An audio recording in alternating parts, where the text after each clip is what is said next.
Hi, everyone, and welcome to another edition of Citrus Highlights News from the City of Citrus Heights. I'm Nicole Baxter, and today I have the pleasure of interviewing the city's recently promoted Community Development Director, Casey Kempenaar. Hey, Nicole, thanks for having me. Of course, thanks for joining us today, Casey. So to kick us off, you were just recently promoted. Let's talk about how you got into your new role. Sure. Yeah, I started at the city back in 2007. I've kind of made my way through the planning department over the last few years, most recently as a planning manager. Before that, I was with a private company. Before that, I was in school. So it's been a long journey. Yeah. Awesome. So how many years have you been with the City of Citrus Heights? Going on 15 years now. That's awesome. That's terrific. So in your new role, you get to oversee building, planning, housing, business licenses. What drew you to this line of work? Can you talk to us a little bit about your background beyond just your experience? Sure. Yeah. So I grew up, my dad was a building contractor, and I grew up working with him, building houses. And so I got to see the ins and outs of how that came together, and even like the permitting process, and saw that side of things, the safety side of things. But I grew interested in city and regional planning. So I ended up going to Cal Poly San Luis Obispo to get my degree in city and regional planning. And then while I was there, I got to work for the city of Pismo Beach, which was really an eye opener, and very exciting projects they have down there. And then I graduated and then moved up here, and have been here ever since. So it's been a really adventure working for Citrus Heights. There's lots of exciting projects here. It's been a fun ride. Yeah, that's awesome. So many things have come together, under your purview as a manager and now as a director. I know you've got a long list of projects that we'll walk through. For everyone just joining us, please feel free to comment your questions, anything related to current planning, building, projects happening in Citrus Heights. Casey is an absolute expert. He's got solid roots. He's been with the city for 15 years and recently promoted. Congratulations again, Casey, before we roll into your updates. So well deserved. I know your department is so happy to have your leadership at the helm now. Thanks, Nicole. Of course. So we're going to go ahead and screen share. But like I said, if you have questions, please comment them below, and I'll be monitoring those too. I'm a good multitasker. So Casey, when we talk about current updates, I feel like top of mind for everyone is going to be the Sunrise Mall project. So the specific plan was recently approved. Talk to us a little bit about what Sunrise Tomorrow is, what a specific plan means for the site. And then I know you want to talk about next steps too. Sure. Yeah. What a specific plan is it guides the development of what can occur on that site. We really want to be proactive. Initially, when the owners got involved, they were looking at some uses that were less desirable. And we thought, we should really take a more holistic look at what can be proposed here at the mall to make sure we get its highest and best use. And so was the impetus for the specific plan. But we recognize this site is huge. It's 100 acres, and it's got 1 million square feet of building on there today. So it wasn't going to all happen overnight, and it would take some time. So we wanted to make sure the plan was not only proactive, but also reactive. So we could make sure it was flexible to adjust as the market changes over time. 10 years ago, we didn't know about Uber or Lyft, and look at what that's done to the market. So we wanted to make sure that we were being proactive and making sure that we had flexibility so we can chase the market as it adapts over time. So we had the specific plan sets the rules and it sets a vision for the site, and really has parameters to make sure that it restored to its former glory of being a really exciting place to hang out, being the living room for the city and the region. And I think the specific plan hits all those marks. Yeah, absolutely. When we kicked off the specific plan process, we gathered memories from the community of Sunrise Mall. And I know so many staff, like I personally have so many awesome memories at the mall, and our community does too.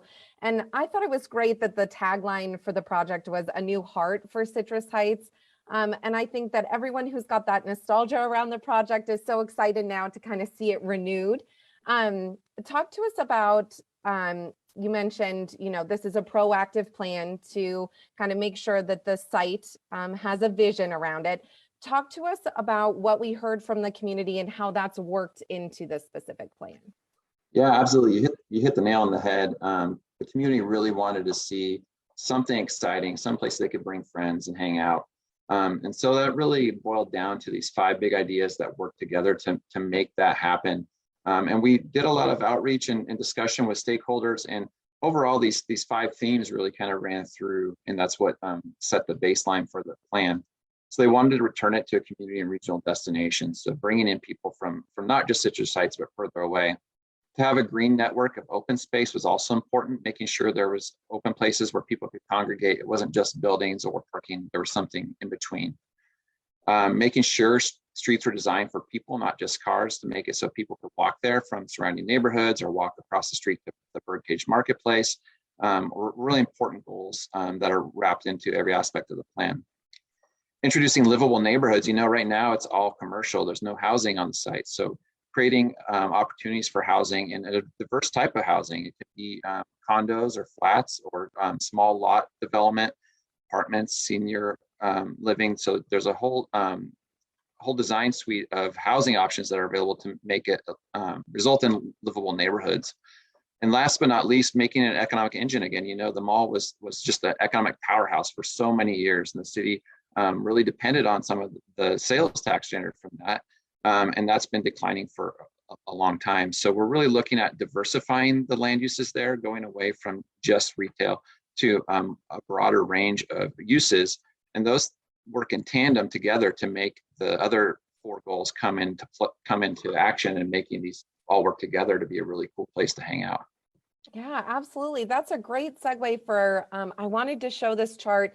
We use the term densify and diversify, and to us, we know what that means, but to the average person, that can be a little confusing. And as you've mentioned, the current or the previous site before the specific plan was approved was just zoned for retail, over 1 million square feet of retail to be exact. So walk us through exactly what that diversification looks like here for those kind of different uses that are now included in the plan. Sure. Yeah, the residential component is of the most interest today. The market really now is really hot and heavy for different types of residential. So there's about 2,000 units allowed on the site. And we think that will occur on the perimeter of the site mostly, but also some mixed use units towards the center of the site. Also, office is a use that we see will come later in the program. Once you have a site that is attractive to folks to come hang out, that's really what the Class A office of the world are looking for today. They're looking for excitement more than just an office to drive to and turn around and go home. They're looking to attract tenants that are from all over to work in these offices and make it a vibrant place to hang out. The hotel too, similar. We think hotel will come as a later phase. There is opportunity for hotel on the site, and those work in tandem with the office. A lot of these tech companies and larger med sector type of office uses want hotels nearby to allow visitors and employees that are traveling from all over the place to come stay on site.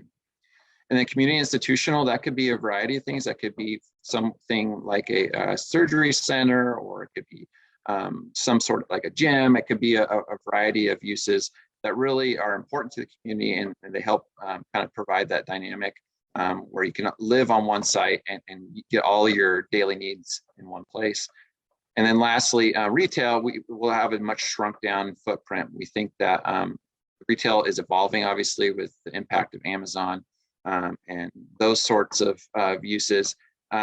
People want the experiential retail where they can still get their hands on it, and it's gonna be a little bit different. There might be more of a maker space, or places where you can just kind of get your hands on a computer and look at it and really get your hands dirty and see it before you buy it. So I think that type of retail is going to change. It'll be a smaller footprint. And then also in retail, of course, will be a whole suite of restaurants, which are envisioned for the site, which we know the community has a high demand for good, high quality restaurants in the city. Absolutely, yeah. And one thing I think is important to point out, and I know we're going to talk about some of the misinformation that's been flying around, is that these are proposed maximum units, right? So it's just an allowance and it's a phased approach. And we want to make sure everyone knows that the mall is going to stay open for a very long time. And this is the plan that's there for it when it's not viable in its current form anymore. Um, That's what, yep. so along those lines, it's nice to see the different uses and to talk about what a specific plan is, but I also think it's great to see an example of it. So if anyone wants to learn more or see other illustrative plans, you can head over to the city's website, citrusheights.net. We've got a great roundup of information on Sunrise Tomorrow there, but this one kind of lays out taking those 5 big ideas you talked about, Casey, and kind of turning them into some tangibles and putting them to a visual. Walk us through what this potential site plan includes. Sure. This site plan is an illustrative plan. It's really important to know that this is just one way that it could develop. Like I said, we have a lot of flexibility built into the plan, so it may be a little bit different than this. But what is key is those maximums that we went over. Those are what allow development to occur. And as long as development occurs underneath those maximums, there's a lot more flexibility to replace one use with another or shift them around on the site. So there's a lot of flexibility in that regard. So I want folks to know that this may not be the plan, what's built in 20 years, but it might be something a little bit different from this, but really this is just one way that it can develop. But I think what's important here, what we heard from a lot is folks like the kind of a bit of a downtown environment. So this, as you can see in the center of the site, is a main street. And ultimately that will be your kind of traditional main street. We call it the 21st century Main Street, that has retail or other uses on the ground floor. That could be above, that would be office or residential. So it's really kind of has that captive audience of folks that are able to shop and work on the site there. Along the perimeter site, you'll notice a lot of housing. That is currently basically unused parking lot. So there's a lot of opportunity to infill housing along the perimeter of the site to create neighborhoods of different typologies of housing. And I think the other thing to really point out, you see a lot of green here, and that's really important. The green space, number 2 on this plan is the Sunrise Commons. That's the big open space for the site. And that's really envisioned to be kind of a community gathering place, a place where concerts could occur, or there could be a food truck event or things along those lines where people can come and spill out of the adjacent restaurants and residential areas to come hang out on the site and really enjoy it and have an open space in place of what's today is parking.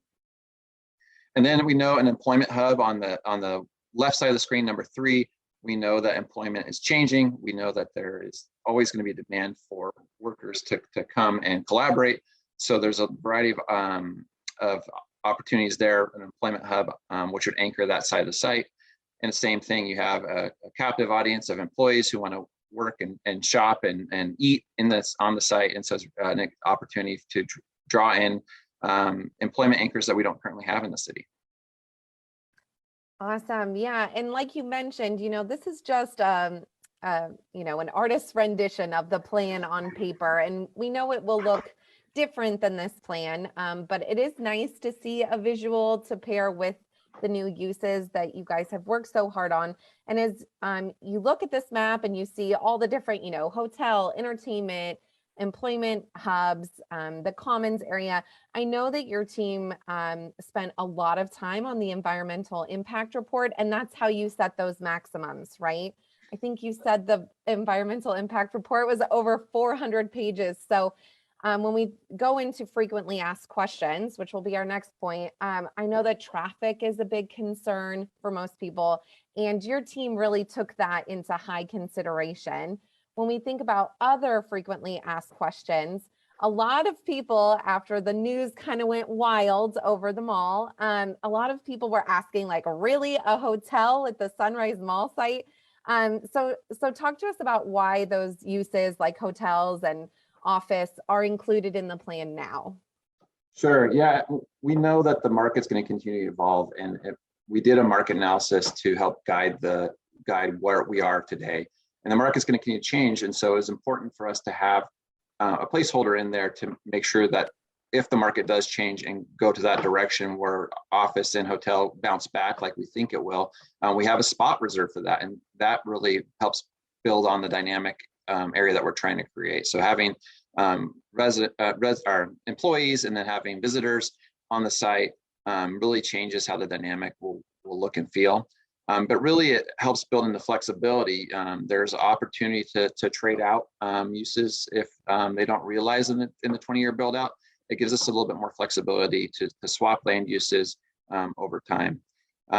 We know that right now the market for residential is really hot, and there's a lot of demand for that, and a lot of people looking for places to build homes.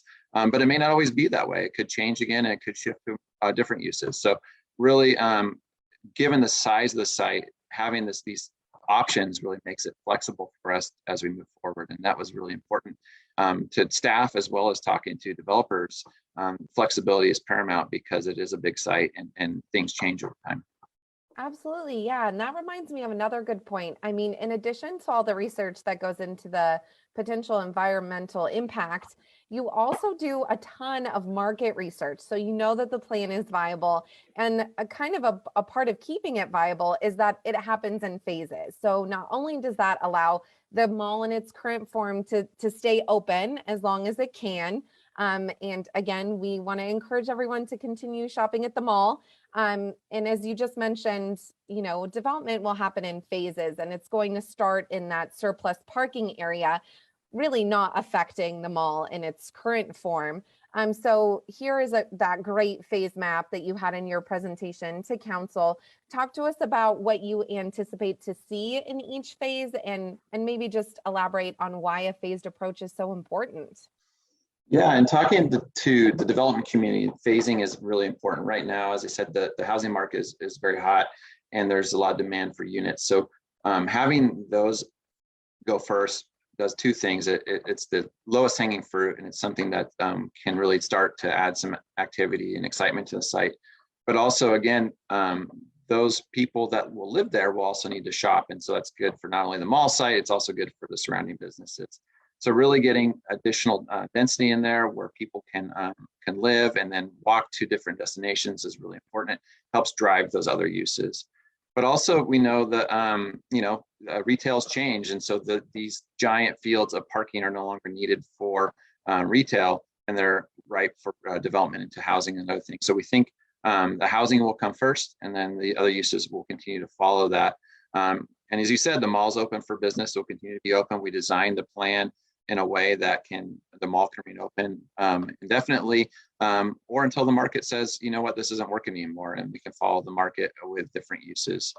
So really, again, our bottom line is flexibility that we tried to build into this to allow us to follow what the market dictates. Yeah, and speaking of the mall, I know that you and Megan Huber, Economic Development and Communications Manager, worked very closely with all the mall owners and garnered letters of support from them and the community. So there really is, a strong force behind this vision, not only tactically with the research and the planning, but also from the community and the mall owners themselves. So I think for me, that's what's truly exciting and makes this whole thing much more of a reality. So as we look ahead, we see the phase plan here over 20 years. We know that's great to stay fluid for the market and adapt. Immediately, what do you think you and the economic development team will be working on as kind of the next steps now that the plan has been approved?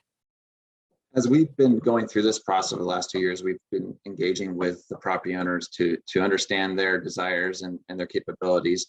And we've also been reaching out to the development community to partner those with the owners to make sure that the right team comes to make this it's a big undertaking to build, just the 2,000 units of residential is a big undertaking. So we've wanted to make sure we had the right team in place.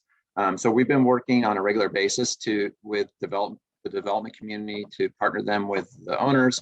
And there is a ton of interest. Every week we get calls from big scale developers that like this site, like the community, and would like to see this come to fruition. So there are ongoing conversations on a daily basis with the property owners on development opportunities here.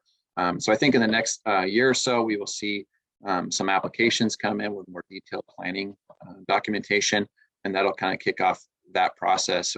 That still has to go through a community vetting and engagement process. There'll still be opportunities for folks to provide comments and help shape the ultimate footprint of what's built. But really the framework's in place, and now is bringing the team to the table to make it happen. And we have some really, really good leads on that. Well, that is so exciting. So everyone, welcome. If you're just now joining us, we are live interviewing the City of Citrus Heights newly promoted Community Development Director. Casey is taking us through a list of his top favorite projects. And we just recapped some information around the Sunrise Tomorrow specific plan to revitalize the Sunrise Mall site. Casey, now that you're in your new role, you're over planning, building, housing, human services, business licensing. So you've got no shortage of projects. Beyond Sunrise Tomorrow, I know you wanted to hit on a couple other projects. So we'll go ahead and segue into those. Let's start by talking about the Jamboree partnership and the Sunrise Point apartments. Yeah, this is a very exciting multifamily affordable project that really was a partnership between the city and a variety of different agencies. As you can see now in the picture on the left, it's under construction, it's well underway.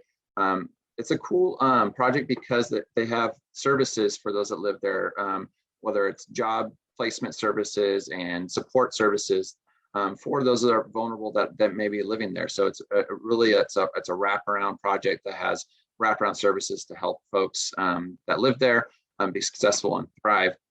We've had a ton of people interested in this, and they keep calling and asking how to get on the list. And so if you call 211 and call and ask to talk to the coordinated entry system, they can get you on the waiting list. Once the project's done, they will reach out and get folks in there. It's really exciting. I believe they are planning to be done in the fall of 22. So they're not too far out, but it's got a lot of interest, and it's going to be a really nice project. Well, that's awesome. That's so exciting. Yeah, this construction season this past year was crazy, and Sunrise Point was one of the exciting projects that's well underway. Also related, housing wise, the city owns that property. We call it Sylvan Corners here. And I know that it was branded as New Sylvan. Talk to us about what's going to happen at that site.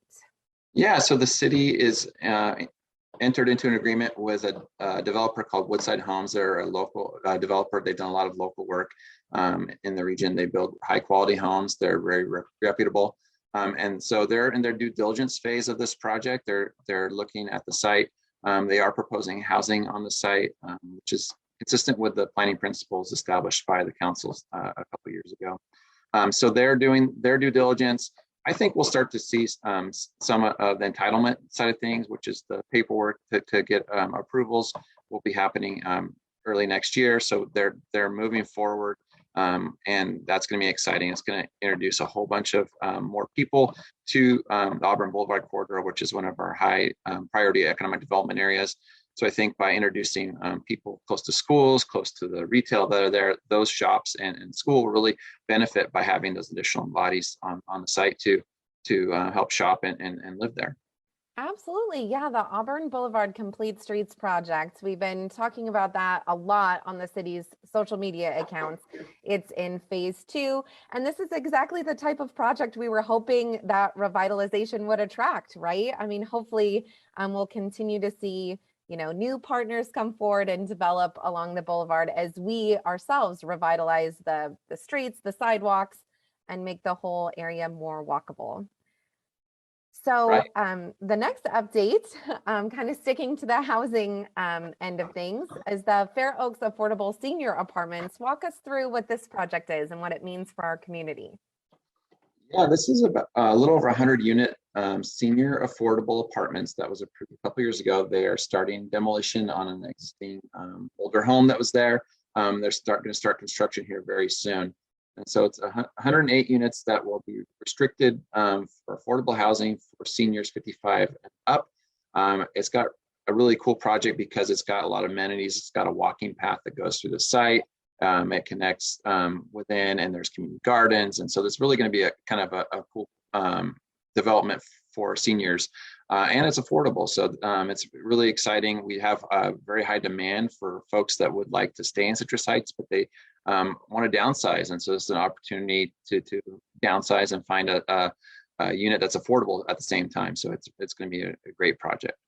That's awesome. Yeah, we want to keep the folks that make up our solid roots here, right, in our community. So then moving on, another department that will be under your purview is business licensing. And during our State of the City Manager Chris Boyd shared that, average monthly renewed business licenses for 2021 is way up. And he was talking about how that's an exciting sign of business continuing to move forward in the city. But I also know it's a sign of your business license team's quality customer service and streamlining the business license process. So walk us through what you think is behind kind of this big jump in 2021 for business licensing. Sure. Yeah. A couple of years ago, pre-COVID, we had launched an online business license renewal and application process. Prior to that, you had to come down to City Hall and you fill out your paperwork and turn it in. So thankfully, that during COVID in 2020, we were able to have that online, so people were still able to get their business licenses in a quick manner. And we're really fast at getting business licenses out there. We're fortunate to have such a strong small business community here, and we are anxious to help them get through the process. But it is really streamlined, and I think it's really made that jump. There's people with new businesses or side gigs, and they're really kind of getting creative, and there's a lot of cool businesses coming into the city. Awesome. And then talk to us about these stats from the building division. Yeah, our building division is pretty small. Our inspectors are doing a lot of inspections and plan checks. You can see here, it's just continued to increase, even despite the pandemic. There's just a building boom. And so the number of permits and the number of inspections performed continue to grow. And I think even next year we'll continue beyond that. So they're just really busy, really small and efficient team. And what I do a little bragging about our building division is they're pretty unique for the region. They're committed to a 10-day turnaround for the first plan check, which is pretty unique in the region. They're very quick at getting you your comments and out your permit and on your way. And they're all online as well. So everything's digital, there's no paper. It's a very streamlined process. Awesome. Yeah, we have some customer service superstars there for sure. So, in our list of projects, I know that Mitchell Village is another big one. So I wanted to reserve some time to talk about this. Maybe talk about why the project is so exciting for our community, from a built out perspective, and then talk about progress of the project. Sure. Yeah. So as a built out community, we don't have a lot of room to grow, but we do have some underutilized sites. And this was a former 9-hole golf course that had seen better days and was entitled to have 260 homes, as well as a 20-acre park site, which I think is very exciting. It was previously open space you had to pay to use. Now it's going to be available for anyone. And it's really exciting that it's right in the heart of the Sunrise Marketplace. So there's a huge outpouring of people that want to live there because they can walk to shops and restaurants, as well as other recreational amenities. So it's 55 acres, and 20 acres of that is reserved for open space that has about I want to say it's about half mile of trail running through the site that will connect to the city's Arcade Cripple Creek Trail, which is a larger regional connection that will connect through the city. Awesome. Yeah. So that transitions us perfectly into the last project you wanted to talk to us about. And again, if you're tuning in and you have questions about any of these projects, go ahead and drop them into the comments section. We're monitoring that. So talk to us about the new citywide trail, Arcade Cripple Creek. Yeah. So the trail, we currently have Arcade Creek Park Preserve, where number 8 is located there. Those of you that are tuning in, that's the zip line park, if you're familiar with that. So there's a trail that goes through there existing, and we'll connect to that and travel to the east. It will connect to the Mitchell Village project, as well as 7 other parks, Tempo Park, Sundance Park. It's a partnership with both Sunrise Recreation and Park District and Orangevale Recreation and Park District. So it connects all these parks, and of course around the parks are neighborhoods. And what's exciting about it is that it's a safe crossing of some busy streets. Fair Oaks Boulevard, Sunrise Boulevard, Oak Avenue. We'll add some safer crossings for those streets, but also as a connection to the Sunrise Marketplace, which is our employment and entertainment center. So a lot of momentum behind that. That's slated to start construction in the late spring or early summer of 2022. So that'll be here before we know it. People will be able to ride to the marketplace and enjoy parks along the way. It's going to be a great project. Absolutely. Yeah. And I know that Woodside Elementary is excited for it too. And that, was it last year or the year before? Maybe it was last year. We named the trail. So we had community submissions. We brought the top ideas to council and they selected Arcade Cripple Creek Trail. So you just mentioned it, but tell us again, when can we anticipate construction on the new citywide trail? Late spring, early summer of next year. So Awesome. Not too far out. Yeah, that's great. Well, Casey, thank you so much for walking through all those updates and for talking to us about your new role and your history. As we kind of close out this interview, I thought maybe you could just share, since you're new in your role, what your vision is for the future of the Citrus Heights Community Development Department. Yeah, department. Yeah. Well, I want to continue our commitment to customer service. That's something that's important to me and the city's leaders. We want to make sure that we are being responsive to our community and keeping them safe as well. So that's going to be a major role. But also I want to continue to collaborate with the communications team and continue our outreach and engagement. I think the more feedback we have on projects results in better projects. So it's a great opportunity for us to hear whether it's good, bad, or ugly. We want to know what your thoughts, and we want to make sure that the project is meeting the community's needs. So we'll continue to work with your team to make sure we get the word out and give people opportunities to participate and share their thoughts on projects. Absolutely. Well, that's awesome. Continued commitment to customer service and community engagement. I think those are great themes. Definitely your strong suit as a leader, I feel like. So that's super promising for the department. It doesn't look like we have any community questions, but we are going to share a full recording of this video. So if you tuned in late, keep your eyes peeled for that. And if you have questions as you're watching the recording, you can answer them in the comment section, and we'll make sure to answer those. So until next time, thank you so much for everyone joining us today. And thank you, Casey, for your time. Thank you. Bye, guys.